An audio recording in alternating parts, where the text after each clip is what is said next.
नमस्कार दोस्तों, स्वागत है आप सभी का हमारे चैनल माय एग्ज़ाम क्लियर पर। आज का हमारा पहला क्वेश्चन है, मोबाइल निर्माण से कौन सी स्कीम संबंधित है? तो इसका राइट आंसर है पीएलआई। पीएलआई की फुल फॉर्म होती है प्रोडक्शन लिंक्ड इंसेंटिव। ये जो स्कीम है, इसके आवेदन के लिए जो लास्ट डेट थी वो थी 31 जुलाई और इसमें करीब 22 कंपनियों ने अपना आवेदन किया है। इस स्कीम के अकॉर्डिंग क्या होगा, जो हमारे आईटी और इलेक्ट्रॉनिक्स मिनिस्टर हैं जिनका नाम है रविशंकर प्रसाद, उन्होंने ये अनाउंसमेंट की थी कि 11 लाख करोड़ से ज़्यादा मोबाइल फ़ोन निर्माण के लिए निवेश का प्रस्ताव दिया था। तो और ये बोला था कि जितने भी फ़ोन बनेंगे उसमें से 60% का निर्यात होगा और जो फ़ोन जो बनाए जाएंगे उनकी कीमत प्रत्येक की 15,000 से ज़्यादा होगी। इसमें जो मेन जो कंपनियां हैं जिन्होंने अपना आवेदन किया है, सैमसंग, फॉक्सकॉन, राइजिंग स्टार, लावा, माइक्रोमैक्स, ये सारी कंपनियां हैं। जो चाइनीज़ कंपनी है मेन, जिनका नाम आपने सुना होगा, शाओमी और ओप्पो, वीवो, उन्होंने इसमें आवेदन नहीं किया है। अगला हमारा क्वेश्चन है, एमएसएमई कर्ज का दायरा कितना कर दिया गया है? तो इसका राइट आंसर है 10 करोड़। ये जो दायरा था ये पहले 5 करोड़ था, अब इसे 10 करोड़ कर दिया गया है। किस चीज़, कैसा दायरा है ये पहले तो एमएसएमई देख लेते हैं क्या होता है। इसकी फुल फॉर्म होती है micro small and medium enterprises. एक स्कीम बनाई गई थी जिसका नाम था ECLGS, यानी कि emergency credit line guarantee scheme. अब इसके अकॉर्डिंग क्या बोला गया था कि 29 फरवरी तक जिनके ऊपर भी 25 करोड़ रुपए बकाया रह जाते हैं उन्हें कर्ज के तौर पर उसका 20% मिल सकता है। यानी कि 25 करोड़ अगर बकाया है उसका आप 20% निकालोगे वो 5 करोड़ बनता है। लेकिन अब इस राशि को बढ़ाकर कर दिया गया है 50 करोड़, यानी कि फरवरी के एंड तक जिनके ऊपर 50 करोड़ का बैलेंस बच जाता है उन्हें उसका 20% यानी कि 10 करोड़ तक का कर्ज मिल सकता है। अब ये कर्ज देंगे बैंक, तो आपको फाइनेंस मिनिस्टर पता होना चाहिए। इंडिया की फाइनेंस मिनिस्टर है निर्मला सीतारमण। और ये दिया जाएगा एमएसएमई, जो छोटे और मीडियम जो उद्योग होते हैं, तो उसका मंत्री है, एमएसएमई मिनिस्टर हैं फिलहाल नितिन जयराम गडकरी। और अब जो ये कर्ज है ये डॉक्टर और सीए, मतलब कुछ ऐसी पोस्ट के लोग भी ले सकेंगे, ज़रूरी नहीं है कि कंपनी वाले ही ले सकेंगे। अगला हमारा क्वेश्चन है, हाल ही में अमर सिंह का निधन हुआ है, वे किस क्षेत्र से संबंधित थे? तो इसका राइट आंसर है राजनीति। ये राज्यसभा के सदस्य थे और सिंगापुर में इनका इलाज चल रहा था। इलाज के दौरान ही अब इनकी मृत्यु हो गई है, काफ़ी समय से बीमार थे। अगला क्वेश्चन है, विभिन्न चुनौतियों का डिजिटल तरीके से समाधान हेतु कौन सा अभियान चलाया गया है? इसका राइट आंसर है स्मार्ट इंडिया हैकाथॉन। ये क्या होती है? ये एक प्रतियोगिता होती है जिसमें जो भी इंजीनियरिंग के स्टूडेंट्स होते हैं या प्रोफेसर होते हैं, जो भी इसमें भाग लेना चाहें वो भाग ले सकते हैं और उन्हें अपने आइडियाज़ और प्रोटोटाइप वगैरह सबमिट करने होते हैं। यानी कि किसी भी प्रॉब्लम को डिजिटली किस तरह से निपटा जाएगा, जैसे कि कैशलेस जो हुआ है, अब ये बहुत सारी पेटीएम वगैरह ऐप चल गई हैं। तो ये सारे आइडिया जो आते हैं ये इसी कंपटीशन के थ्रू आते हैं कि किस तरह से कैशलेस कर सकते हो आप, कहाँ कहाँ पर डिजिटल यूज़ हो सकता है। उसके लिए ये जो अभियान चलाया जा रहा है स्मार्ट इंडिया हैकाथॉन। अगला हमारा क्वेश्चन है, बांग्लादेश परियोजना के लिए किन देशों ने फाइनेंसिंग की व्यवस्था की है? तो इसका राइट आंसर है बोथ ए एंड बी, यानी भारत और जापान दोनों ने मिलकर।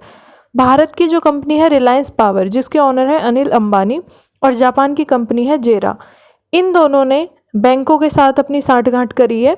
और जो बांग्लादेश है उसमें जो परियोजना चलाई जाएगी, मेघना घाट पर 745 मेगावाट की प्राकृतिक गैस आधारित ताप बिजली योजना है, ये इसको चलाया जाएगा। तो इसके लिए उसे जो पैसे की ज़रूरत है वो करीब 64.2 करोड़ डॉलर, यानी कि जो भारतीय करेंसी है वो करीब 4,798 करोड़ रुपए बनेंगे, उतने की व्यवस्था करी है बांग्लादेश के लिए।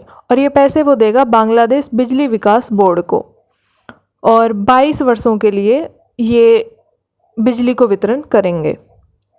अब इसमें जो 3 देश आए हैं, बांग्लादेश, जापान, भारत, इन तीनों के बारे में जानते हैं। बांग्लादेश की राजधानी है ढाका, करेंसी है टका और प्रेसिडेंट है अब्दुल हामिद। जापान राजधानी है टोक्यो, करेंसी है येन और प्राइम मिनिस्टर है शिंजो आबे। भारत राजधानी है नई दिल्ली, करेंसी है रुपया और प्राइम मिनिस्टर है नरेंद्र मोदी, राष्ट्रपति हैं रामनाथ कोविंद। इसके साथ ही आपको जो एक इम्पोर्टेंट चीज़ याद होनी चाहिए कि जापान की जो संसद है उसका नाम है डाइट। कई बार एग्जाम में पूछ लेते हैं। अगला क्वेश्चन है, हाल ही में दुनिया की सबसे मूल्यवान कंपनी कौन सी बन गई है? तो इसका राइट आंसर है एप्पल इंक। ये एप्पल इंक कहाँ की कंपनी है? अमेरिका की। ये मोबाइल आईफोन आप सबने सुना होगा, उसकी कंपनी है। इससे पहले सऊदी अरब की पेट्रोलियम कंपनी थी जिसका नाम था अमेरको, जो सेकंड ऑप्शन में आपको दी हुई है, वो पहले नंबर पे चल रही थी लगातार 2 सालों से, और अब एप्पल इंक ने उसे पीछे छोड़कर पहला स्थान हासिल किया है। अब ये कंपनी है अमेरिका की राजधानी है वॉशिंगटन डीसी, वहाँ की करेंसी है अमेरिकी डॉलर, और प्रेसिडेंट है डोनाल्ड ट्रंप। और ये एप्पल इंक नाम है तो इसके बारे में भी जानते हैं। इसकी स्थापना हुई थी 1 अप्रैल 1976 को। यहाँ कहाँ पर हुई थी? कैलिफोर्निया, जो कि यूएसए में है, और फिलहाल इसके सीईओ हैं टिम कुक। अगला क्वेश्चन है, हाल ही में फैमिली सेफ्टी ऐप किसने लॉन्च की है? तो इसका राइट आंसर है माइक्रोसॉफ्ट।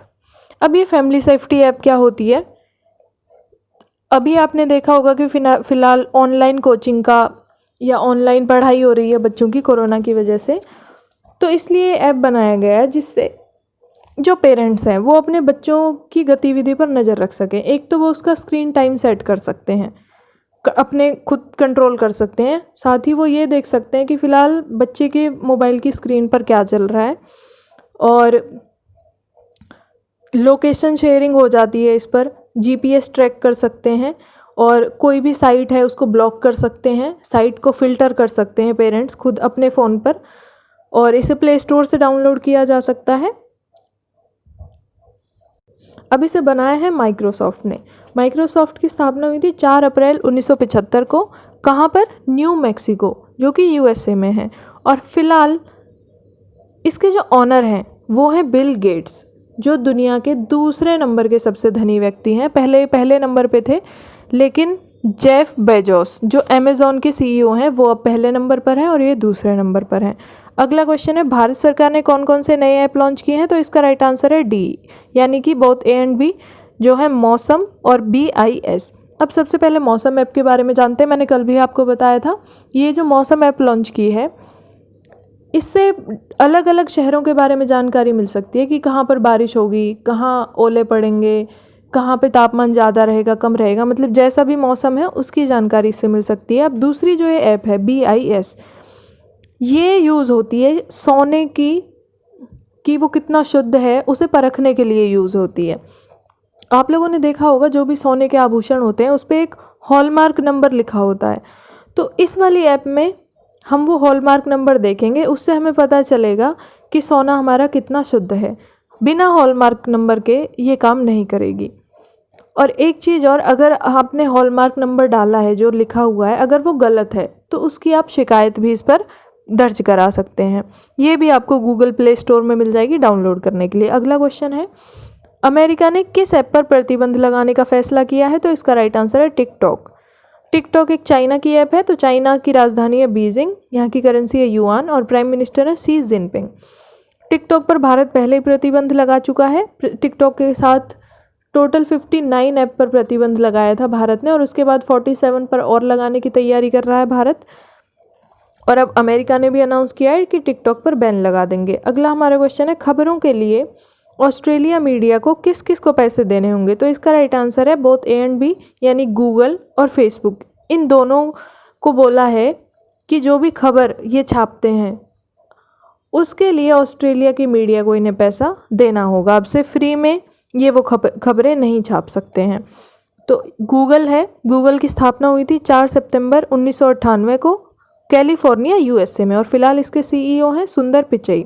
फेसबुक की स्थापना हुई थी फरवरी 2004 में, यूएसए में हुई थी, और फिलहाल इसके सीईओ हैं मार्क जुकरबर्ग। ये जो मार्क जुकरबर्ग हैं इनकी 7वीं रैंक है सबसे धनी व्यक्तियों की लिस्ट में, और इसके लिए अमेरिका को भी समय दिया गया है कि 3 महीने के अंदर अंदर ये इस बात का फैसला लें कि ऑस्ट्रेलिया मीडिया को उन्हें पैसा देना है या वो खबरें छापना बंद करें। अब आज की जानकारी, 2 अगस्त 1858 को government of India act Britain के संसद में पास हुआ था। ये एक्ट क्या था? आपको पता है कि स्टार्टिंग में भारत पर कंपनी का राज होता था, ईस्ट इंडिया कंपनी का। तो 2 अगस्त 1858 को ईस्ट इंडिया कंपनी से वो शासन को छीनकर ब्रिटिश क्राउन ने अपने अधीन कर लिया था। क्यों किया था? क्योंकि 1857 में क्रांति हुई थी। उसी के रिजल्ट के रूप में ब्रिटिश जो क्राउन है उन्होंने भारत के शासन को अपने अंडर ले लिया था और गवर्नर जनरल को बदलकर वायसराय कर दिया था। और जो ये वायसराय था ये सीधा संबंधित होता था ब्रिटिश क्राउन से। अब कल का हमारा क्वेश्चन, कल मैंने आपसे पूछा था कि अयोध्या का जो राम मंदिर बनेगा उसका शिलान्यास कब होना है, तो वो होगा 5 अगस्त को। आज का हमारा क्वेश्चन है, शिक्षा नीति में कितने वर्षों बाद बदलाव किया गया है? आपके ऑप्शन है 30, 35, 40 या 45। इसका राइट आंसर आप कमेंट बॉक्स में लिखें और जितने डिटेल में पता उतना डिटेल में लिखें। साथ ही हमारी वीडियो को लाइक करें, शेयर करें और हमारे चैनल को सब्सक्राइब करें। साथ ही बेल आइकन को दबाएं जिससे सारी अपडेट आपको टाइम से मिलती रहे। धन्यवाद।